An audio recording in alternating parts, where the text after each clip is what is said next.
Hola amigos, bienvenidos a un vídeo más sobre este canal de superdotación intelectual. Creo que a ningún superdotado le va a sorprender que diga que la mayor parte de personas superdotadas piensan demasiado. ¿Demasiado respecto a quién? Pues a las personas que no son superdotadas, evidentemente. Tendemos a pensar mucho, hay estudios que indican que el cerebro de una persona superdotada consume de un 20 a un 30% más de oxígeno.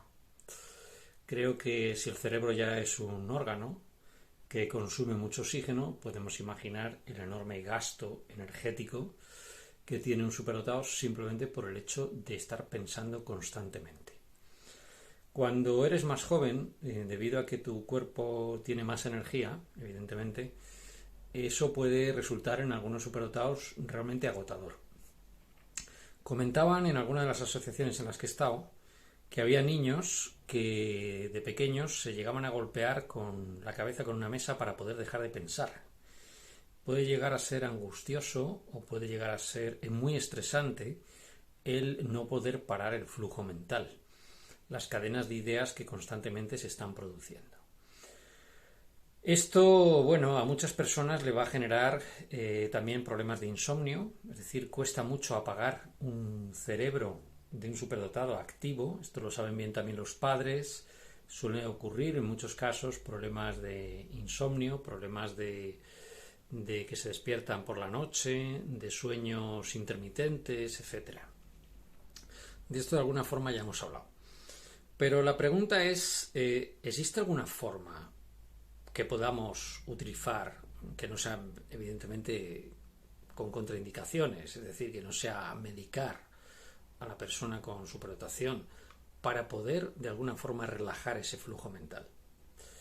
Bueno, indudablemente sí, porque el flujo mental no deja de ser un efecto de nuestro hábito, según nos dicen las tradiciones orientales que practican la meditación, no deja de ser un hábito de conducta. Es decir, las cadenas de ideas se van produciendo de manera muy rápida. Y es evidente que si nosotros no tuviéramos ningún lenguaje para expresarnos, nuestro flujo mental sería totalmente distinto. Es decir, en el momento en que adquirimos el lenguaje, pues es cuando se producen esas cadenas de ideas. La mente de un recién nacido, evidentemente, no tiene adquirido el lenguaje y por tanto su flujo mental es radicalmente distinto. ¿Por qué digo esto? Porque si no tuviéramos, evidentemente, un proceso discursivo interno de razonamiento, nuestro flujo mental no sería tan agobiante, posiblemente. También tenemos que tener en cuenta lo que dice la tradición oriental, concretamente los japoneses, cuando hablan de la palabra Seimei, que ya hemos aludido en algún vídeo, que significa cuerpo-mente. En Occidente tenemos la costumbre de separar, sobre todo desde la época de Descartes, ¿no? Separar lo que es la mente racional y el cuerpo como si fueran entidades que pudieran separarse. Evidentemente están relacionadas. Cualquier pensamiento, por ejemplo, que sea desagradable, nos provoca un efecto orgánico. Cualquier reacción orgánica puede hacernos predisponernos a cierto tipo de pensamientos. Por tanto, existe una relación biounívoca entre pensamiento y estado físico o sensación de bienestar físico. De ahí que muchos autores también hablan de que al superdotado le cuesta mucho sentirse bien físicamente por dentro, sentir una sensación de relax. Algunas de las metodologías o de las terapias o de los ejercicios más antiguos, como puede ser el yoga, las artes marciales o los deportes occidentales, nos sirven de alguna forma de terapia para relajar ese flujo mental. Pero es una terapia hasta cierto punto temporal, es decir, nos va a permitir relajar ese flujo mental. Por ejemplo, un practicante de tiro con arco, pues mientras está concentrado en el tiro con arco o mientras tú estás concentrado en tu actividad deportiva, es evidente que tu mente está atenta a esa actividad deportiva y ese proceso discursivo, pues de alguna forma es limitado. Pero el problema empieza cuando acabas tu ejercicio físico. Entonces necesitamos algún tipo de técnica o de ejercicio que nos permita relajar la mente, el flujo mental, para hacer que nuestra vida sea menos ansiógena, por decirlo de alguna manera. El método que te voy a proponer no lo he descubierto yo, evidentemente. Es una variante de una postura de yoga que he practicado durante muchos años.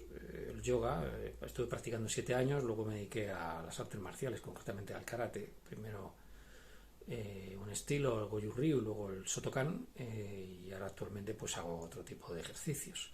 Yo siempre he hecho algún tipo de ejercicio porque siempre me he dado cuenta de manera intuitiva que necesitaba algún tipo de actividad física para precisamente bajar ese flujo mental. Pero hasta hace unos años que me puse a tratar de recordar cuando hacía yoga porque había ciertos ejercicios de yoga que me relajaban mucho. Volví a hacer yoga hace unos años y veía yo que me relajaba especialmente una técnica que se aplica al final de la sesión de asanas, que es incluso después de la meditación, maestro de yoga excelente que he tenido. Lamentablemente tuvo que cerrar el gimnasio después del proceso de pandemia y puso el gimnasio bastante lejos, con lo cual ya me complicó un poco el ir. Pero en cualquier caso recuerdo precisamente la técnica que utilizábamos, que es la que se suele usar en muchas sesiones de yoga, que es al terminar los asanas o posturas, se realiza meditación y luego lo que hacíamos era tumbarnos en la postura del cadáver o savasana. Es decir, tumbados boca arriba, con una posición de relax, las manos a los lados del cuerpo, las piernas ligeramente abiertas. Pero te voy a proponer una variante del Savasana porque normalmente lo que practicábamos es concentrarnos en la respiración, concentrarnos en la relajación, en la sensación del cuerpo de pesadez, etc. Indudablemente eso relaja, pero yo te voy a proponer una técnica mucho más simple y a mi entender mucho más efectiva, que es simplemente que adoptes una postura en la que tú puedas estar durante mucho tiempo quieto, sin que te provoque ninguna sensación de disconfort. Cuando mucho tiempo me refiero a 20-30 minutos. Creo que la postura del cadáver o savasana es ideal, pero también podrías hacerlo acostado en una cama que no sea demasiado blanda para no quedarte dormido, o bien sentado en una silla cómoda en la que puedas permanecer, como digo, 20 o 30 minutos.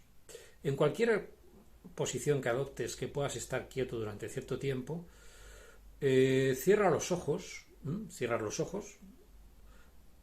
procura utilizar unos tapones también para aislarte del sonido, tapones de estos de silicona, son los mejores, introduces esos tapones de silicona y vas a aislarte de esa forma. Al cerrar los ojos, el 60% de la actividad del cerebro tiene un origen visual, con lo cual, simplemente por el hecho de cerrar los ojos en una habitación en penumbra, ya de por sí el cerebro tiene menos actividad, la mente.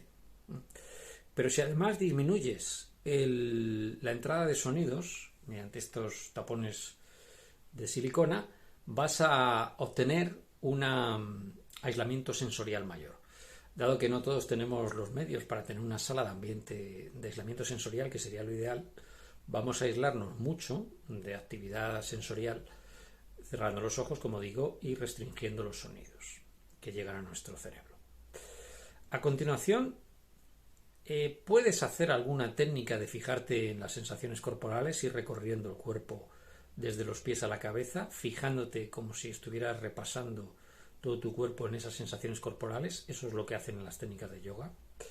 Y terminar con la respiración, observando la respiración. Yo te voy a proponer algo todavía más directo, que es simplemente cierra los ojos y adoptes la actitud que adoptarías cuando contemplas un paisaje. En este caso sería el paisaje interior. Es decir, en vez de contemplar un paisaje externo, un paisaje que está frente a ti, estás haciendo una excursión, vas por la montaña o por cualquier otro sitio de naturaleza y observas el paisaje. Es evidente que cuando estás absorto observando algo, la mente no está pensando discursivamente. Aunque no nos demos cuenta, hay dos funciones que son casi incompatibles. Por un lado, el pensamiento racional, la cadena de pensamientos discursivos, y por otro, la observación. Es posible que pienses que ambas actividades pueden hacerse al mismo tiempo, pero de hecho no es así. Lo que suele ocurrir es que se alternan una a otra con gran velocidad, dándonos la sensación de que son compatibles, pero no lo son.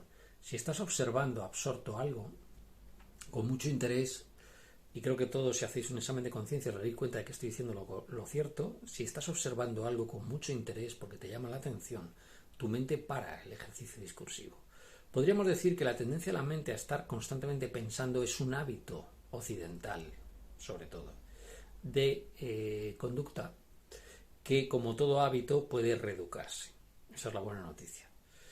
Es decir, podemos parar esa cadena de pensamientos practicando la observación. Pero ¿observando el qué? Aquí hay como dos tradiciones en el mundo oriental.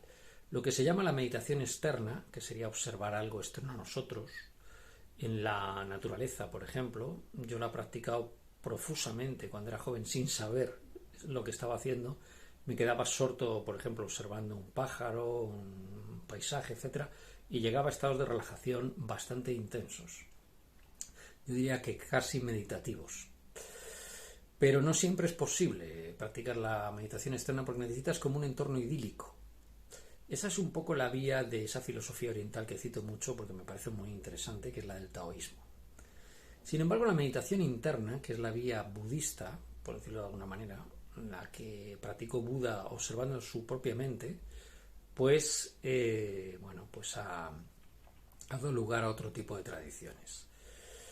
Es indudable que observando la mente podemos llegar a un estado casi de sopor. Por tanto, si observas tu propia mente de manera difusa, es decir, sin fijarte en nada en concreto, como estarías en un paisaje interior, es decir, atento a ver qué se produce. Puede ocurrir una sensación corporal. De repente tomas conciencia de que te pica un pie, yo qué sé, o tienes una sensación en el cerebro, o viene un pensamiento, es decir, atención difusa a lo que se va produciendo, como si estuvieras en la naturaleza observando lo que ocurre. Atento a todo lo que está pasando en tu interior, en tu propia mente, en tu cuerpo, en el seimei, en el conjunto, no dividas cuerpo o mente, en todo el conjunto de sensaciones internas. Poco a poco irás entrando en una sensación de sopor. Ese sopor que se va produciendo, si practicas la postura del cadáver savasana en una manta de estas que se utilizan para hacer ejercicio, que no sea demasiado espesa para evitar que te quedes dormido, esa sensación de sopor es muy agradable, relaja mucho, y un signo de que el ejercicio lo estás haciendo correctamente es que cuando termines de hacerlo te vas a dar cuenta que tienes una agradable sensación de relax muscular o incluso de calor en la nuca o incluso en la cabeza.